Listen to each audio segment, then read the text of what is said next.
Đó, xinh chưa?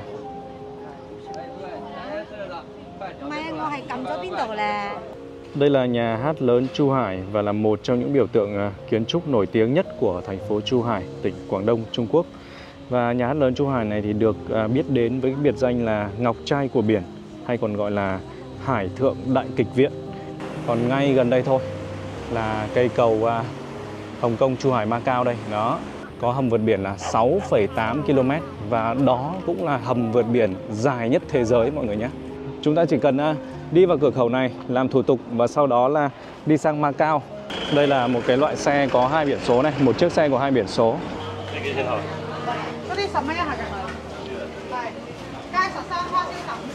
Ở Trung Quốc này người ta ở mỗi thành phố là Linh thấy là những chiếc xe taxi nó cũng có những cái màu sắc riêng đấy. Ở đây thì người ta vẫn sử dụng xe xăng cho nên là chúng ta sẽ thấy những cây xăng như thế này. Linh chưa từng uống cái này bao giờ nhưng mà thấy khá là lạ mắt cho nên là mình sẽ mua trà.喝什么样茶？有没有哪里不舒服？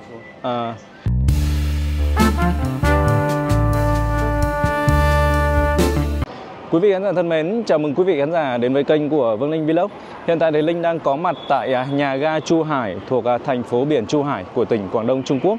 Và Linh vừa có một cái hành trình di chuyển từ thành phố Quảng Châu để đi đến vị trí này với khoảng cách là khoảng 140 cho đến 150 km với khoảng 75 tệ để có thể là di chuyển từ đó đến đây, có nghĩa là với giá vé tầm khoảng 300.000 cho cái hành trình đi trên tàu cao tốc. Và thành phố biển Chu Hải đây là một cái thành phố biển xinh đẹp của tỉnh Quảng Đông. Và ngay mặt sau của cái khu vực nhà ga này thôi thì đã là đặc khu hành chính Macau rồi mọi người ạ. Có nghĩa là ở đó thì có rất là nhiều những cái sòng bài ấy. Tuy nhiên là để mà đi đến Macau thì chúng ta cũng lại cần cái visa khác, cho nên là Linh chỉ có thể là tham quan và khám phá ở khu vực thành phố biển Chu Hải này thôi. Chu Hải này là một thành phố cũng nhỏ thôi và họ có đường bờ biển là trên 690 km với khoảng 146 hòn đảo lớn nhỏ. Vì đây là một thành phố cũng nhỏ thôi cho nên là cái nhà ga của họ thì cũng không phải là quá là lớn so với những cái nhà ga khác mà Linh đi. Giống như là nhà ga Quảng Châu Nam lúc nãy đi thì đó lại là một cái nhà ga gọi là có thể nói là siêu khổng lồ rồi. Bây giờ thì Linh sẽ đi ra ngoài kia, cái phía đường lớn ở bên ngoài này rồi, và sẽ thuê một chiếc xe đạp, xe máy gì đó để bắt đầu là đi theo một cái hành trình dọc bờ biển. Đó, để quý vị khán giả cùng ngắm nhìn những cái hình ảnh của thành phố này. Ở thành phố này thì lại không có cái phương tiện là tàu điện ngầm giống như là những cái thành phố khác. Vậy nên là chúng ta chỉ có thể là một là đi xe buýt như những cái chiếc xe ở ngoài này này, đó, hoặc là đi taxi, hoặc không thì là đi những cái chiếc xe tiện lợi, và khả năng cao là nó cũng chỉ có xe đạp thôi. Những cái chiếc xe công nghệ ở bên ngoài vỉa hè ấy, mặt đường mà giống như là Linh hay quay ấy, đó, khả năng cao là chỉ có xe đạp như vậy thôi.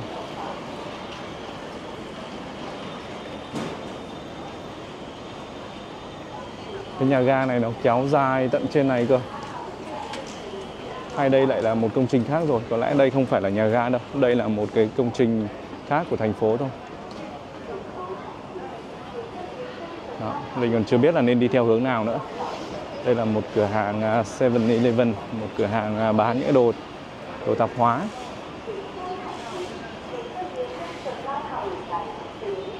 Đây lại là một cái lối để chúng ta có thể xuống dưới rồi. Tuy nhiên là xuống dưới này thì khả năng cũng là xuống dưới để gọi là mua sắm thôi, những cái trung tâm thương mại thôi, chứ còn không phải là xuống dưới để đi tàu điện ngầm.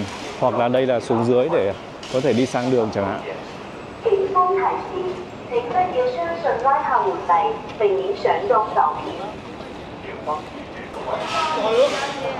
Bây giờ đã là 17 giờ mọi người ạ, chiều tối, ánh nắng cũng dịu hơn rồi. Và thời tiết gọi là đẹp nhất để chúng ta có thể đến với thành phố này chơi chính là cái mùa này luôn, mùa thu.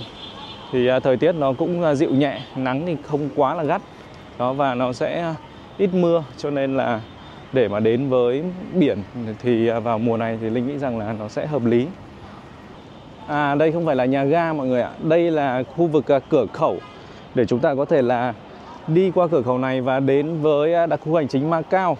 Đó, chúng ta chỉ cần đi vào cửa khẩu này làm thủ tục và sau đó là đi sang Macau. Cái đất Macau thì ngay cái khu vực là đằng sau của những cái ngôi nhà này rồi. Đây là cửa khẩu về đường bộ. Và Chu Hải này thì cũng có một cái tuyến đường để có thể là đi sang cái Hồng Kông và Thâm Quyến luôn, một tuyến đường bộ ở trên biển mọi người nhé. Và cái tuyến đường này thì nó cũng gần ngay đây thôi. Để Linh bật thử cái bản đồ để cho quý vị khán giả cùng xem. Đây chính là cái bản đồ về cái vị trí mà Linh đang đứng đây. Đó. Còn đây là nhà ga đây. Còn cả cái khu vực này thì chính là Macau rồi mọi người ạ. Đó, và chúng ta sẽ hoàn toàn có thể đi đường bộ theo là cái con đường này này, cây cầu này này, vượt biển luôn để đến với Thâm Quyến và Hồng Kông. Đó. Để đến với Thâm Quyến và Hồng Kông qua cái con đường này luôn.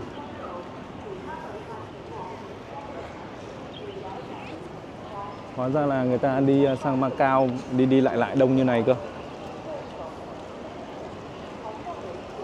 Rất là đông luôn. Đây là những người vừa từ Macau trở về rồi.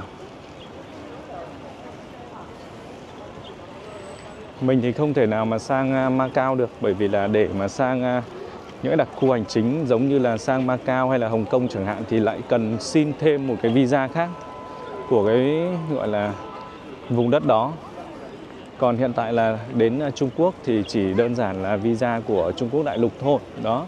Tại Chu Hải này thì Linh thấy có 3 nhà ga cao tốc luôn.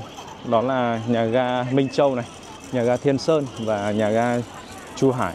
Đây cũng là nhà ga lớn nhất tại thành phố này. Macau thì chúng ta đã được xem những bộ phim mà liên quan đến sòng bạc, sòng bài, hay là thần bài gì đó là ở bên Macau này hết. Đó. Lần này thì Linh đã đến với Thâm Quyến cũng như là Chu Hải. Thâm Quyến thì sát với Hồng Kông, còn Chu Hải thì sát với Macau. Tuy nhiên là đều chưa được đến đó, đều chưa được đến với Macau hay là Hồng Kông. Hơi đáng tiếc.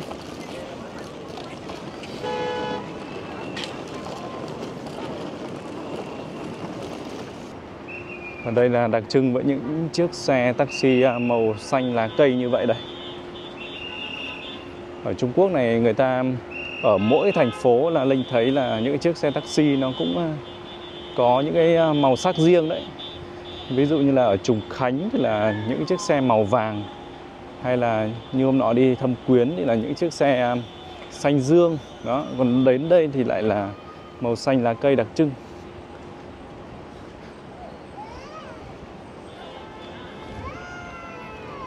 Về cái việc là đi xe taxi của Trung Quốc thì rẻ lắm.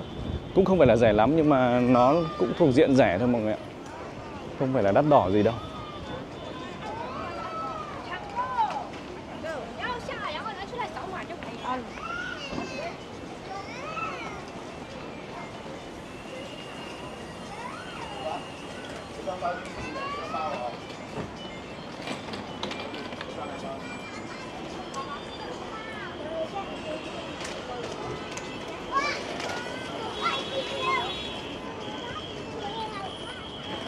Ở trong này cũng có một cái con đường rất là đông đúc này. Linh sẽ thử đi vào con đường này đi. Trông có vẻ hay hay. Không biết là có phải là một khu chợ của thành phố này không?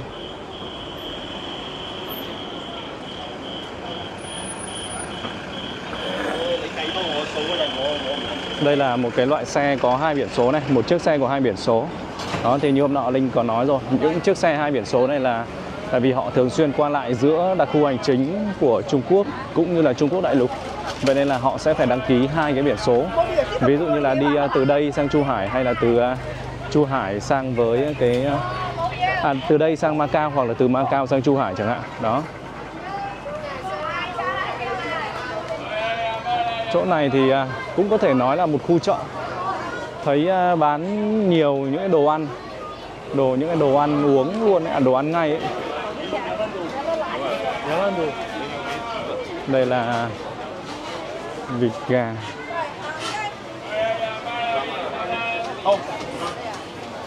Một cửa hàng nước dừa này.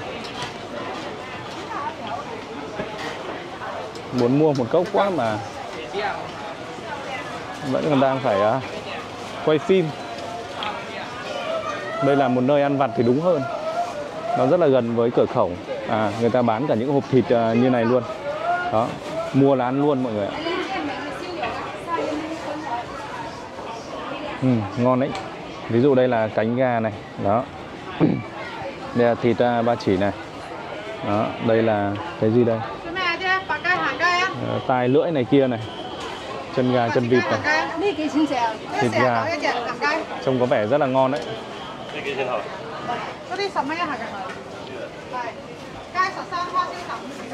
Cũng hay, bởi vì ở đây rất là gần với hai cái cơ sở người ta phải đi lại nhiều. Một là cửa khẩu, cái thứ hai là ga của tàu cao tốc.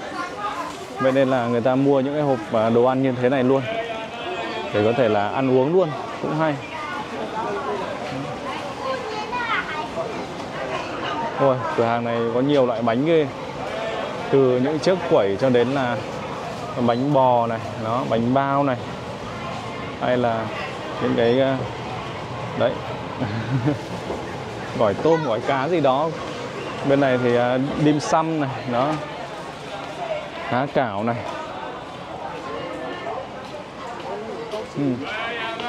Wow, rất là nhiều người nhân viên đang gọi là cuộn những cái miếng há cảo. Đây là một món ăn rất là phổ biến. Nhiều người Việt Nam mình cũng thích cái món này lắm. Ở Đông Hưng sát với Móng Cái thì có nhiều người là sang du lịch, nhiều người Việt mình này sang du lịch tìm những món này ăn suốt. Linh thì sống tại Móng Cái và cũng có thường xuyên qua lại Đông Hưng, cho nên là mình cũng hay có những người khách mong muốn như vậy, cho nên là Linh cũng hay dẫn mọi người đi. Thực sự là nhìn gọi là những miếng thịt này, nhìn những con vịt, con gà này là Linh rất là đói bụng rồi. Tuy nhiên là vẫn phải đi quay, chưa dám ăn gì luôn. Cứ phải đi đã, bởi vì là bây giờ thì cũng sắp tối mất rồi.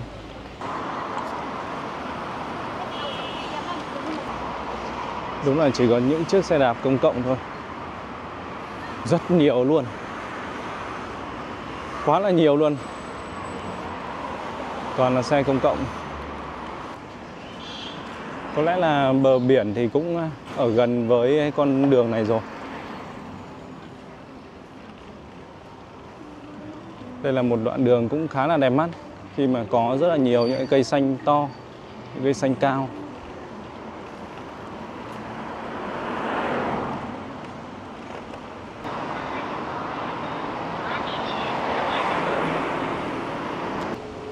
Thưa quý vị, phía đằng trước đây đã là biển rồi.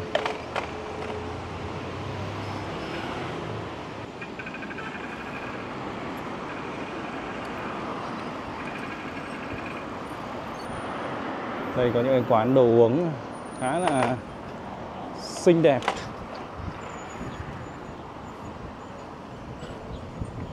Wow.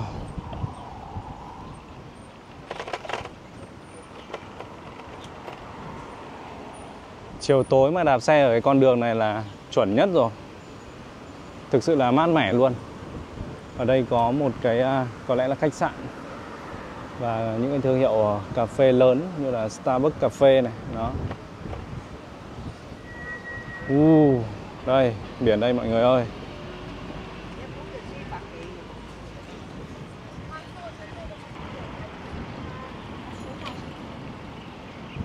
Wow, đây rồi. Biển Chu Hải.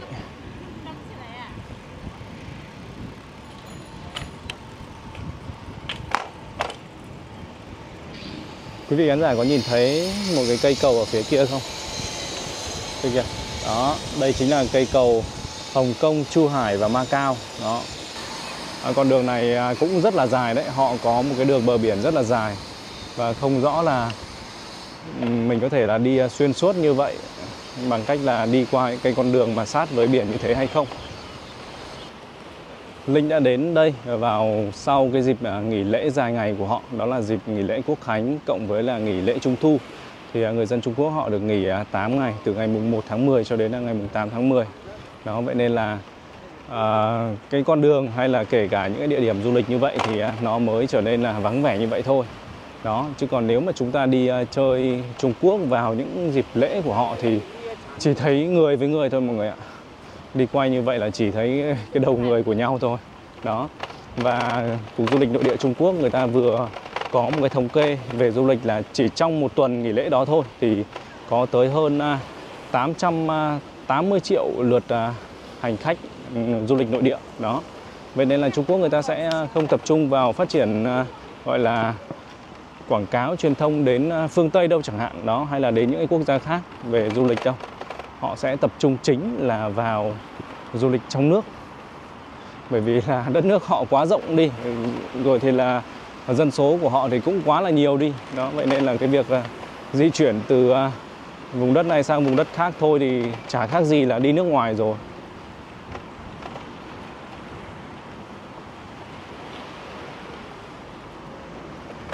Mát mẻ quá. Không rõ là đến buổi tối thì có đông đúc hơn hay như thế nào không.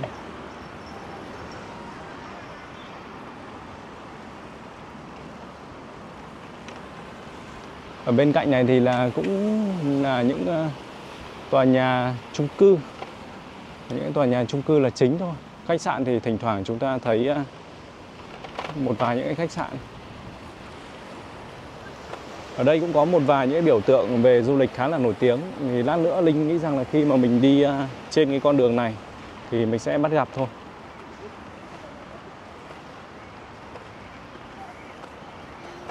Đây cũng là vùng đất của những con chim hải âu đấy.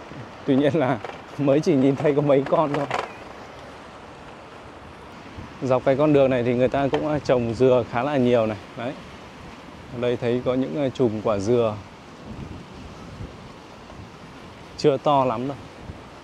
Không biết là có ngọt không. Lúc nãy thì đã thấy những cửa hàng bán nước dừa rồi nhưng mà chưa kịp mua.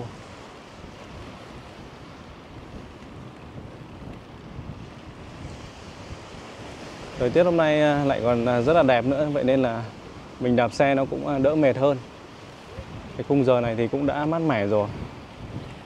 Ở Trung Quốc thì xe cộ, những phương tiện về công cộng giao thông như thế này thì là nó không thiếu ấy. Vậy nên là nếu mà biết một chút thôi thì chúng ta hoàn toàn có thể tự đi và tự thuê những chiếc xe này. Dễ dàng lắm mọi người ạ. Ở phía kia là một cái khách sạn. Khách sạn này sẽ có view nhìn ra biển như vậy, khá là đẹp. Còn ngay bên cạnh ở đây, những cái ngôi nhà nó đỏ đỏ này đây thì nó như kiểu là những cái biệt thự liền kề ấy, đó. Nhưng mà trông có vẻ là hơi hẻo lánh. Không rõ là có người ở không nữa.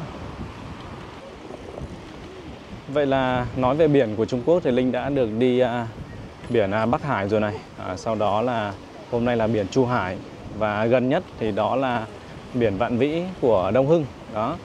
Khu vực biển Vạn Vĩ Đông Hưng thì rất là gần Việt Nam thôi. Và giá tour đến đó thì cũng rất là rẻ. Đi 2 ngày 1 đêm là 1,5 triệu mọi người ạ, 1,5 triệu. Vậy nên là có rất là nhiều du khách của Việt Nam hàng ngày thì đến đó mỗi ngày. Đó, những đoàn du khách nườm nượp luôn.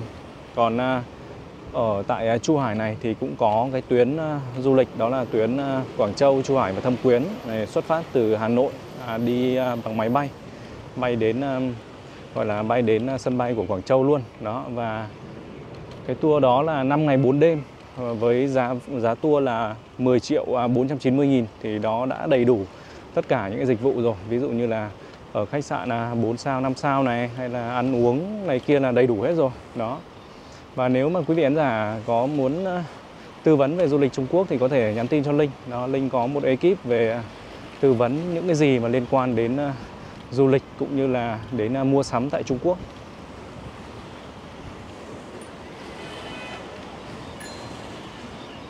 Nếu mà không đi được những cái tuyến tour gọi là xa như thế này thì chúng ta có thể đi những cái tuyến tour gần hơn. Ví dụ như là đi khu vực Đông Hưng thôi, hay là Đông Hưng thì là sát với thành phố Móng Cái của Quảng Ninh, Việt Nam. Hoặc là đi đến với Hà Khẩu là ở bên sát với Lào Cai. Hoặc là đi bên Lạng Sơn thì có gọi là cửa khẩu Hữu Nghị. Đó.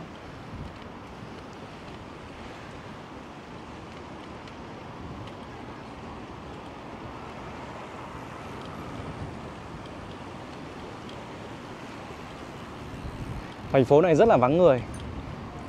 Có gần khoảng 1,4 triệu dân thôi, cho nên là nó thực sự là vắng vẻ. Và thành phố này nó cũng không lớn, cái diện tích cũng không lớn, có hơn 1.690 km² thôi.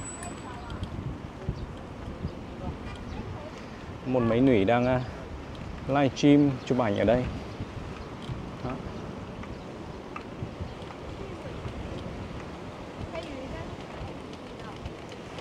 Đó, ở vị trí này thì quý vị khán giả sẽ thấy có hai cây cầu. Thứ nhất là cây cầu này, đó là một cây cầu dẫn đến khu vực một hòn đảo nhân tạo. Thì xa xa ngoài kia thì quý vị khán giả có thể thấy là những cái tòa nhà chung cư này. Đó. Ở trong đó cũng có rất nhiều những cái tòa nhà đấy. Linh đứng tại đây thì Linh có thể nhìn thấy được.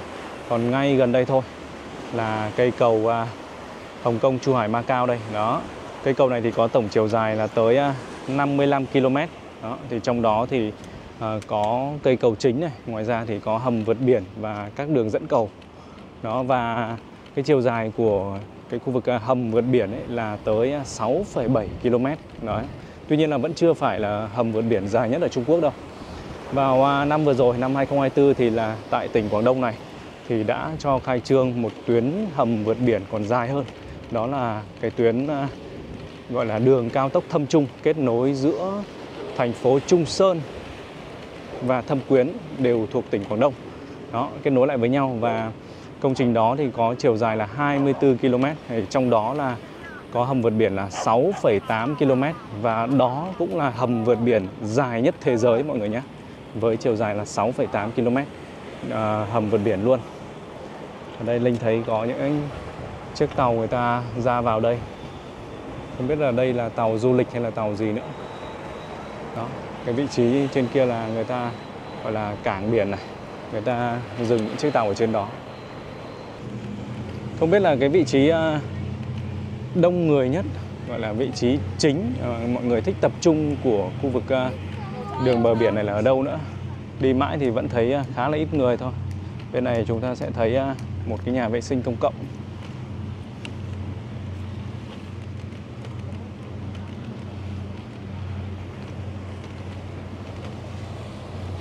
Ở đây cũng có sân bay luôn. Đó.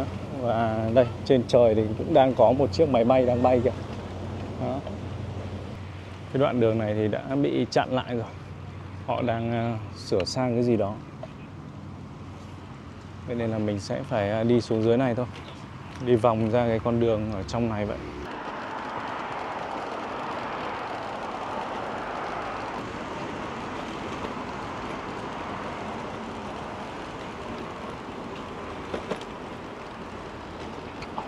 Đó. Ở đây thì người ta vẫn sử dụng xe xăng, cho nên là chúng ta sẽ thấy những cây xăng như thế này. Tỷ lệ xe xăng và xe điện thì mình thấy rằng là nó cũng 50-50.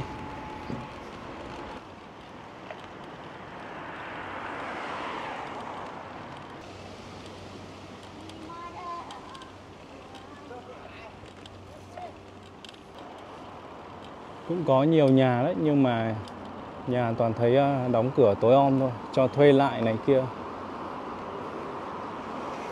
Có lẽ rằng là người của Chu Hải này hay kể cả những cái thành phố khác của Quảng Đông thì họ sẽ tập trung hết về những cái thành phố lớn giống như là Quảng Châu của Thâm Quyến để làm việc thì đúng hơn.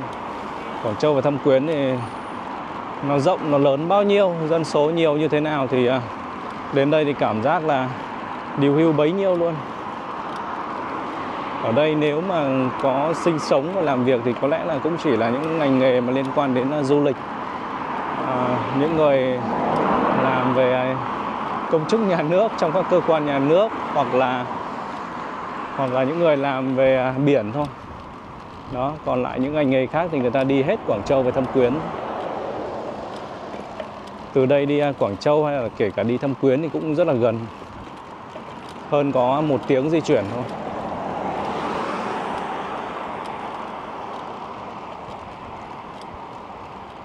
Hot bay. Hot bay là cái gì? Chắc vẫn là một cái khu vui chơi gì đó.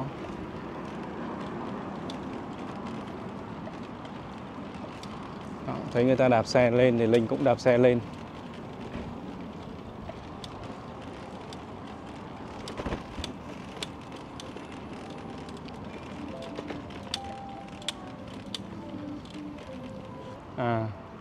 Cái khu hot bay này ấy, là nó có một cái bãi cát ở bên dưới này này. Đó, một cái bãi cát bên dưới này này.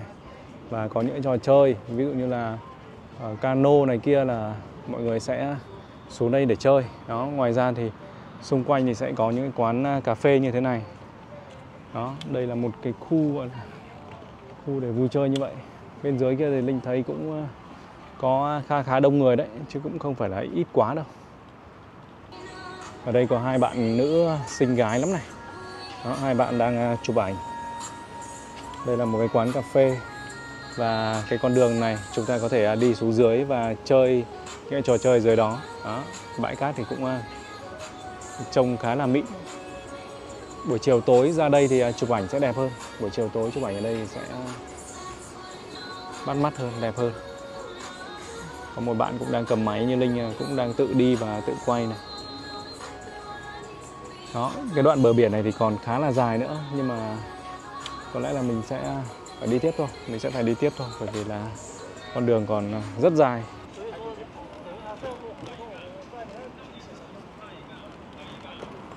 Ở đây có một cái vị trí chỗ ngồi có thể hóng gió biển.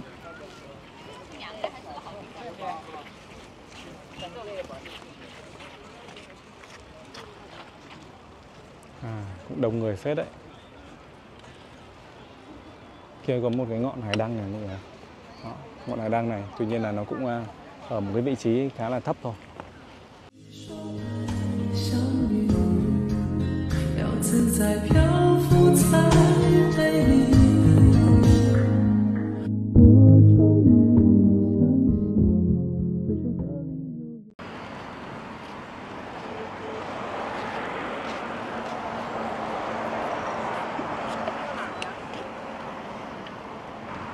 Buổi tối là họ tập trung về cái khu vực gần với địa điểm này cũng khá là đông người đấy. Mình thấy cả những người chụp ảnh cô dâu chú rể nữa.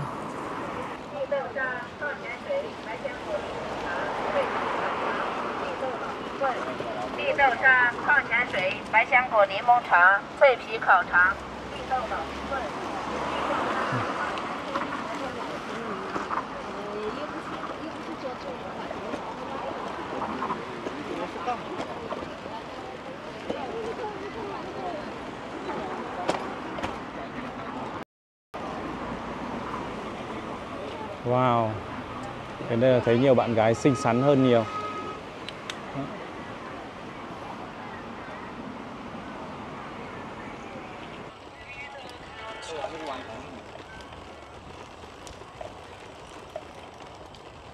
Ở đây có một cái bức tượng.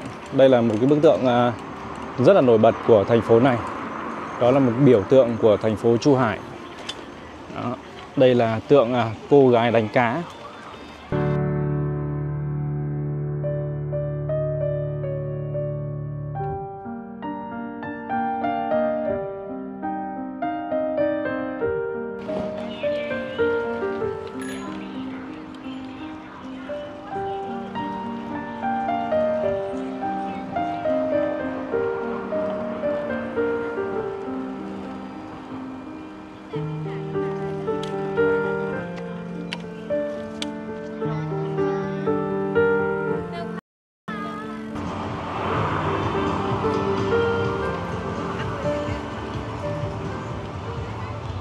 Khu vực này thì tập trung khá là đông người đấy mọi người ạ.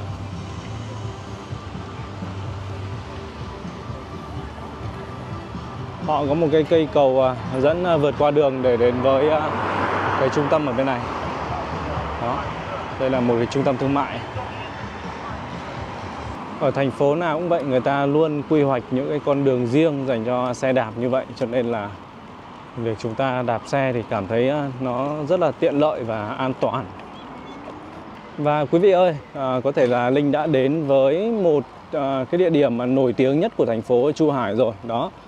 Đó là một cái biểu tượng của nhà hát lớn Chu Hải ở xa xa ngoài kia kìa. Đó, hình tượng thì nó sẽ giống như là chiếc vỏ sò, vỏ của con sò ấy. Đó, có nhật có nguyệt. Đó. Ngoài ra thì ở phía trước đó thì còn có một cái giống như là những ngôi nhà truyền thống của Trung Quốc ấy. Thưa quý vị, ở đây sẽ có một cái chiếc cổng lớn như thế này luôn. Đó. Và một cây cầu dẫn vào phía bên trong. Chúng ta sẽ cùng nhau đạp xe vào bên trong mọi người nhé.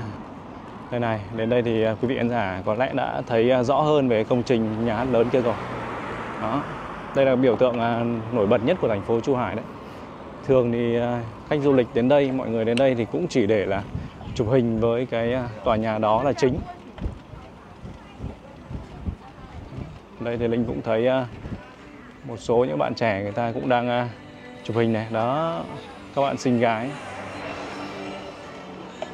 Hy vọng là lát nữa vào trong kia thì mình sẽ gặp còn đông người hơn, nhiều người hơn. Con đường này thì cũng rất là đẹp mắt luôn. Có 2 hàng đèn. Có cái đường đạp xe ở đây. Đó, đạp xe hoặc là đi bộ.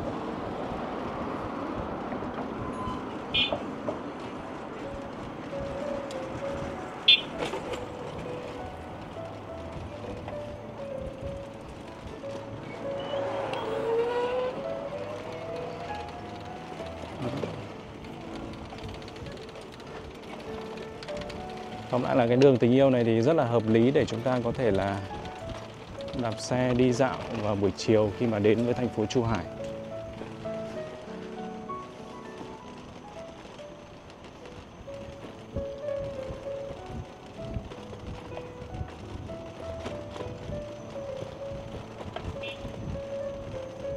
Đó, mọi người cũng đứng từ phía xa xa bên này để chụp hình này. Đó.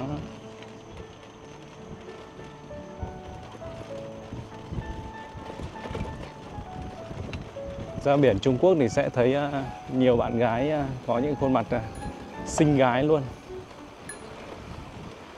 Trước đây thì Linh đã đi cả biển Hải Nam. Đó, lúc nãy thì khi mà liệt kê Linh quên mất.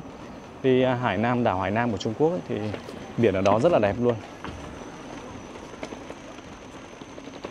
Ở phía bên này thì Linh thấy có những chiếc xe giống như là những chiếc xe mobile home ấy.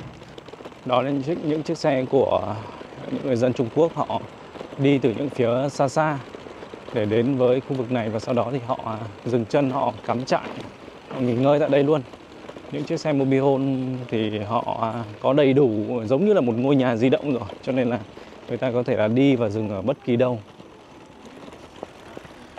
Vào mùa đông ấy, thì những người miền Bắc của Trung Quốc ấy, họ còn có cái xu hướng là di cư, và đúng là di cư luôn ấy, để đến với những khu vực thành phố phía Nam của Trung Quốc. Và bản thân Linh trước đó thì cũng đã quay những người di cư từ miền Bắc đến miền Nam bằng những chiếc xe mobile home này rồi vào mùa đông. Bởi vì là tại Trung Quốc thì có những vùng người ta rất là lạnh luôn, âm phải 20-30 độ C đó.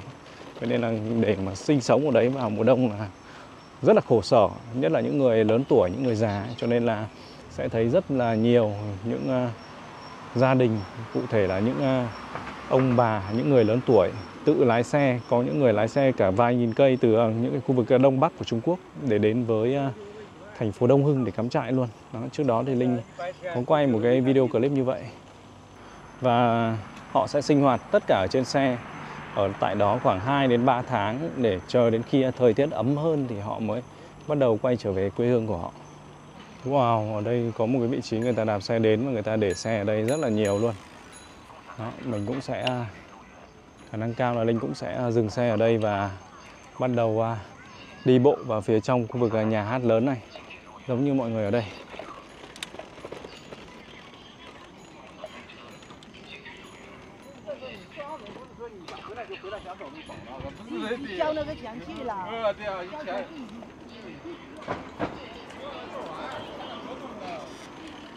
Đó, từ vị trí ban đầu Linh thuê xe đến khi bây giờ kết thúc là đi được 1 tiếng 52 phút này. Nó liền mạch hết 5,49 tệ, khoảng 20.000 đi, khoảng 20.000. Đó, thanh toán. Vậy là xong rồi.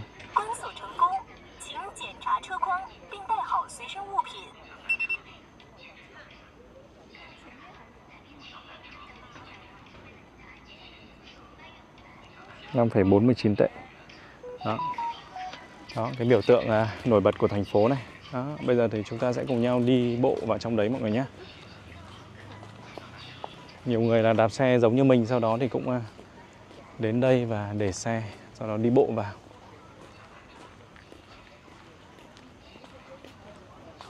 Nó như cái vỏ sò ấy này.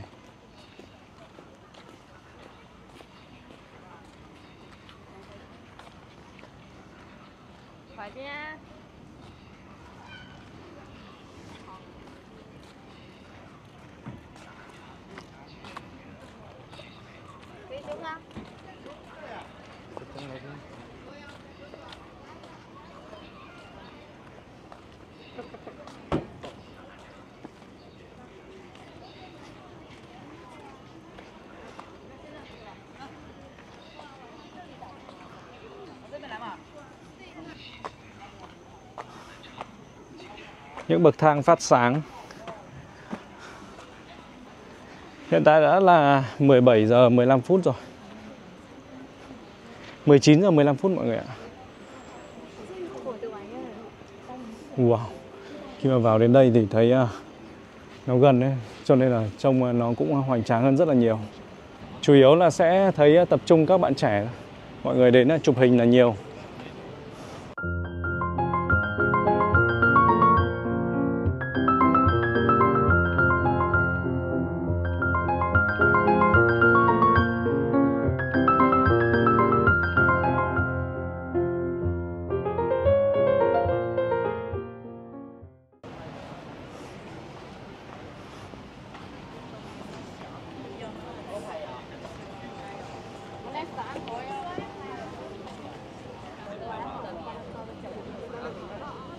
Đó, đứng ở đây, vị trí này chụp ảnh là đẹp tuyệt vời nhất. Đó,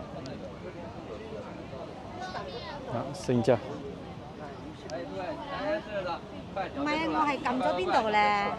Đây là nhà hát lớn Chu Hải và là một trong những biểu tượng kiến trúc nổi tiếng nhất của thành phố Chu Hải, tỉnh Quảng Đông, Trung Quốc. Và nhà hát lớn Chu Hải này thì được biết đến với cái biệt danh là Ngọc Trai của biển, hay còn gọi là Hải Thượng Đại Kịch Viện, là một quần thể kiến trúc hiện đại nằm bên bờ vịnh Hương Loan. Và công trình thì được lấy cảm hứng từ hình ảnh của những viên ngọc trai lấp lánh dưới đáy biển, một sản vật nổi tiếng của vùng duyên hải này.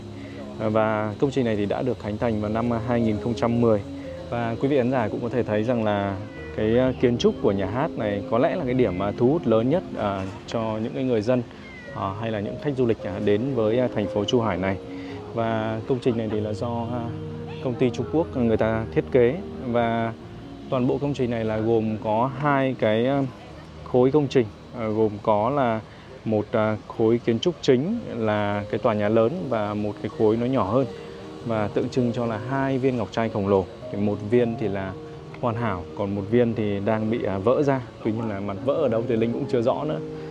Và bề mặt của cái công trình này thì ở bên ngoài người ta sẽ ốp bằng các tấm kim loại màu trắng bạc phản chiếu ánh sáng mặt trời và màu sắc của bầu trời biển cả, tạo nên là một khung cảnh vô cùng lộng lẫy, đặc biệt là vào lúc hoàng hôn và ban đêm khi được chiếu sáng.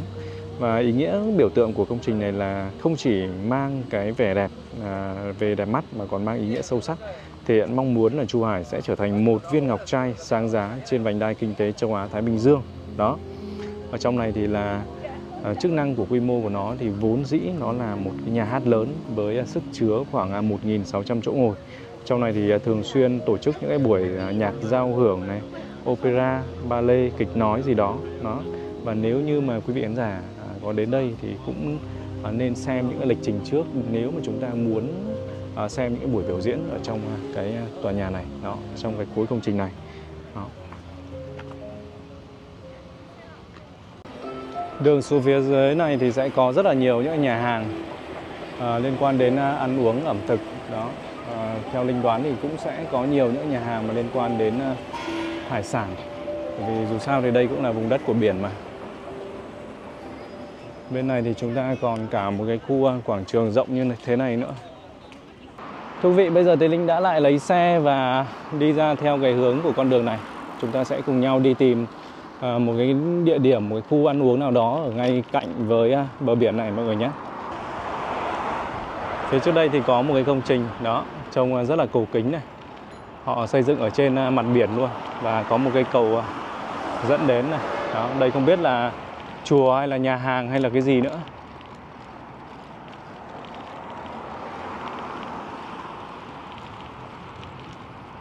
Quang cảnh một vòng của cái khu vực là cạnh với bãi biển này. Ở đây thì Linh thấy cả những cái chiếc tàu, những chiếc du thuyền ấy, đó đang neo đậu ngoài kia.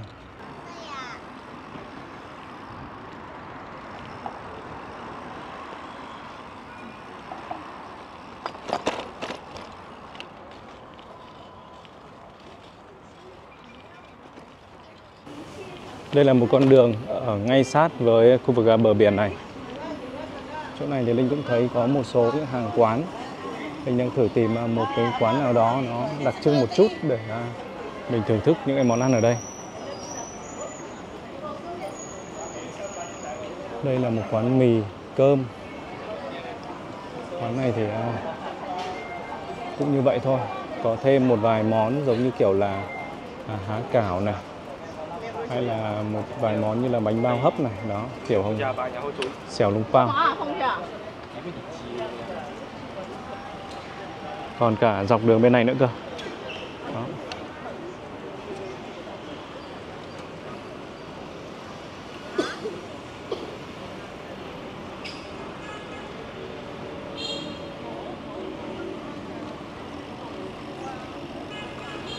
Ở đây là Linh thấy tận mấy quán sầu riêng quanh quanh chỗ này rồi đấy.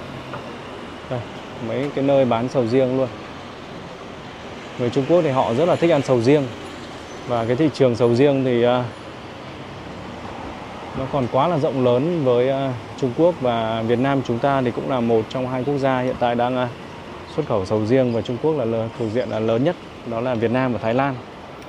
Và ngày hôm nay Linh có đọc một cái tin tức, đó là Lào thì họ cũng đã bắt đầu chuẩn bị triển khai cái việc là trồng thử nghiệm sầu riêng.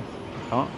Và Lào thì sẽ có ưu thế hơn Việt Nam và Thái Lan về một cái điểm liên quan đến sầu riêng mà cả Việt Nam và Thái Lan đến hiện tại đều chưa có. Đó là tuyến đường sắt kết nối trực tiếp giữa Lào và Thái Lan. Đó, giữa Lào và Trung Quốc. Vậy nên là sẽ rất là thuận lợi cho cái việc là vận chuyển hàng nông sản từ Lào đến Trung Quốc.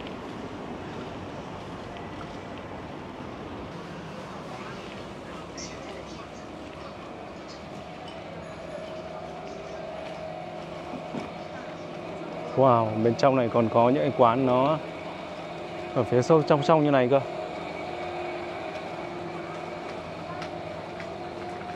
Không biết là có món ăn gì đặc biệt không. Cũng không biết đây là cái quán gì, nhưng mà thấy đông người vậy nên là mình cũng sẽ vào trong này và gọi thử. Ok. Tưởng rằng là đây là một cái quán ăn uống giống như là quán cơm hay quán mì, nhưng mà không phải.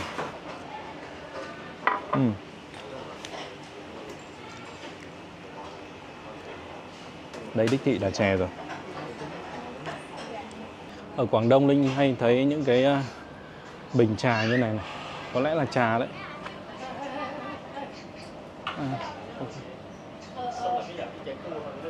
Linh chưa từng uống cái này bao giờ, nhưng mà thấy khá là lạ mắt cho nên là mình sẽ mua.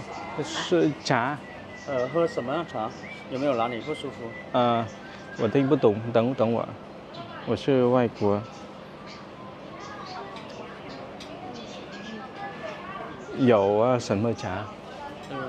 其实有可以对症配的，比如说牙痛、喉咙痛、感冒啊、胃胀、胃痛都可以的，或者有降火的、有祛湿的、有熬夜喝的。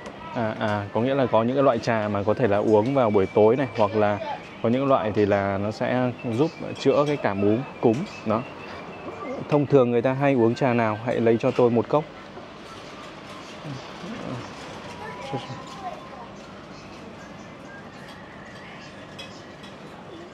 你可以告诉他医生，你说有不舒服可以说出来给他配，或者喝一个熬夜茶。熬夜茶。如果您有不舒服的，可以告诉我一声，我给你按照您的症状去配。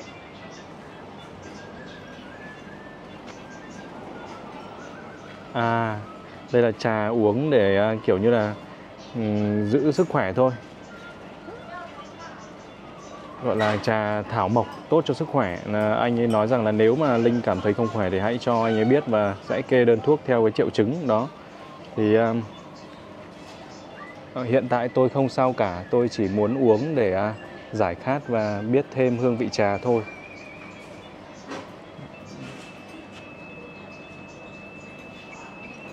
这个 OK 这个最合适的。 OK OK 没有什么问题，这个经常熬夜也很合适， OK OK 或者说味道也稍微好一点。 OK. Đó, kiểu trà thảo mộc ấy. Ở Quảng Đông thì hay thấy những cái quán trà như này bán ở ngoài đường đó mọi người ạ.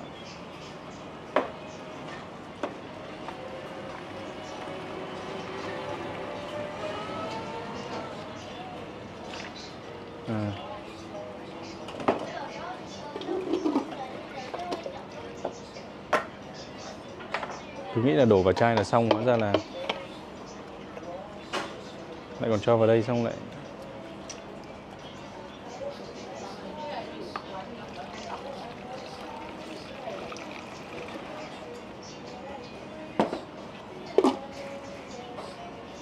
谢谢。这是叫什么？清肝茶，金护肝茶，护肝茶。清肝脾肺肾的肝，肝 护肝茶，保护肝脏。 có nghĩa là bảo谢谢我这个bảo OK 谢谢。多少钱呢，老板？10块，10 tệ. Đó. Tóm lại là đây là những loại trà uống tốt cho sức khỏe. Đó, ý của chủ quán là như vậy. Đây. Các bạn. Xe. Ok, xe. Ok. Đây là những cái loại chắc là lá cây này, thuốc này, đó để họ làm ra cái loại trà này, những cái loại trà này. Xe. Chuyên mang tiền. Đây có cái menu đây. Ok. Ok. 这边快餐，这边小吃。等我看不懂，我是外国。哦。越南的. Chị này chị hỏi Linh là đến từ đâu, mình bảo là Việt Nam. Và thưa quý vị, đây là hai món ăn của Linh này. Đó, cái món này là cái món gà xào cay cái gì đó, còn đây là mướp đắng này, đó mướp đắng xào với thịt lợn và một bát cơm vậy thôi. Cái suất ăn này là có giá 38 tệ, tương đương cũng phải hơn 140.000 rồi. Đó. Đó thưa quý vị, sau khoảng hơn 2 tiếng đạp xe đến cái bãi biển Chu Hải thì bây giờ Linh mới vào một cái quán cơm. Mặc dù đã cảm thấy rất là đói ở ngay khu vực nhà ga rồi. Đó. Lúc nãy thì đã kịp ăn một bát chè, mua một cái chai gọi là chai trà như thế này rồi, còn chưa uống cơ. Đó, còn chưa biết là cái hương vị trà nó như thế nào. Bây giờ uống luôn xem nào.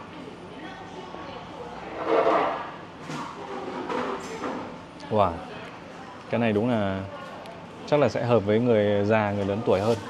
Còn với mình thì có vẻ là không hợp lắm. Đây là những cái loại trà thảo mộc để gọi là tốt cho sức khỏe thôi. Đó. Còn suất cơm của Linh thì nó cũng rất là đơn giản thôi. Mình thì thứ nhất là mình đi một mình. Thứ hai là những quán cơm này là những quán cơm mang tính địa phương. Đó. Và nó cũng không phải là đắt đỏ, quá là đắt đỏ gì đâu. Đó. Bây giờ thì Linh cũng xin phép là ăn cơm và sau đó thì quay trở về với khu vực khách sạn của Linh. Đó.